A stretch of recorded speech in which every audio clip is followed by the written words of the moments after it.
fique tranquila, eu levo pra casa e lhe dou ela pra prontinha. Pronto, que harmonia é essa, confia em mim. Mamãe, eu vou brincar antes de dormir.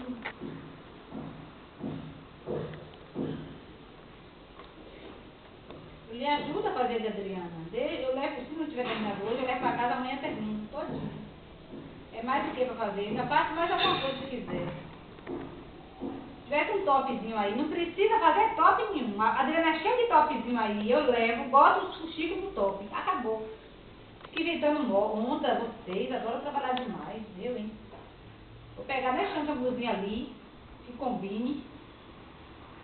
E aí eu prego Não quer ajuda não, mas fica um top, sim, ó. É top, meu cara, tem Dá um vários. laço atrás, soltado e botar o fuxico aqui na Ah, bom, frente. então esse de laço atrás só fazendo. Rita deu a dica. A Rita já tinha pra ter feito, né? Que é ela lá no país. Ô vó, mas tu deu o recado pra te ir lá fazer como é o nome daquilo? Topete, sei lá, corpete, sei lá. Corpete? Sim. Então se for isso, ela vai fazer um corpete, não um bustierzinho. Tem que dar o recado certo. Se não chega um corpete aqui, ela quer um bustier. É outra coisa. Eu não entendo muito, ela mas... quer um bustier, ela quer assim, tipo um sutiã de praia.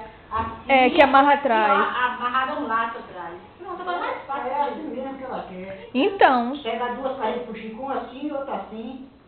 pois tu disse a tio Lau pra dizer pra tia Zé fazer um corpete. Tia Zé não vai fazer um bustier de jeito nenhum.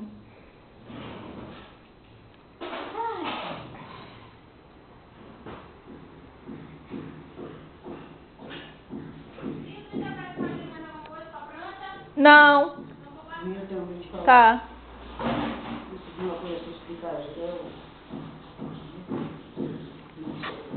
Como é que é doido? Tá